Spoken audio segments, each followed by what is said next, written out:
Yeah, so the Obama administration sort of put out a multi-pronged approach to addressing climate change across various sectors. In the early part of the administration, and sort of the first term, the focus was on the transportation sector and tightening up fuel efficiency standards for automobiles.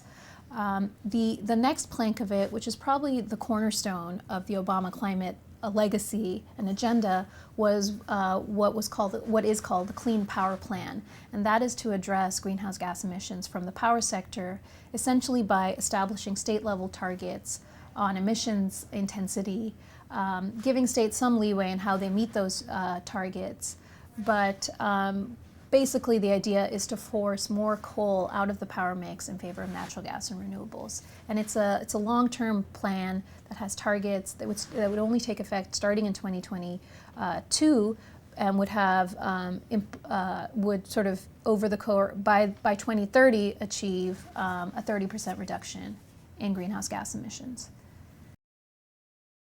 I think that the evolution of the energy space has happened in some ways regardless of the environmental regulations that the Obama administration put in place to push it forward. So I think the biggest change in the energy space, especially in the U.S., has been the shale revolution and the significant production of natural gas in the U.S.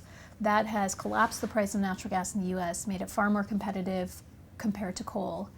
So on a purely economic basis, it made sense for utilities to undertake a shift toward cleaner burning natural gas. I think what the Obama administration did is put a floor under how much, if you did have a run-up in natural gas prices again, how much you could switch back to coal.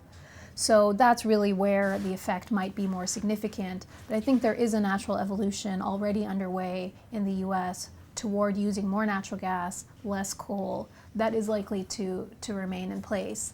Added to that, as I mentioned, the reduction in the cost of renewables has also been a trend that has happened absent a real federal push. The Clean Power Plan will only take effect in 2022, but we're already seeing a notable penetration of renewables. So even if the Trump administration were to roll back the Clean Power Plan, I think some of these trends will remain intact. And I think natural gas will claim a bigger share of the power mix compared to coal, and that renewables will continue to see growth.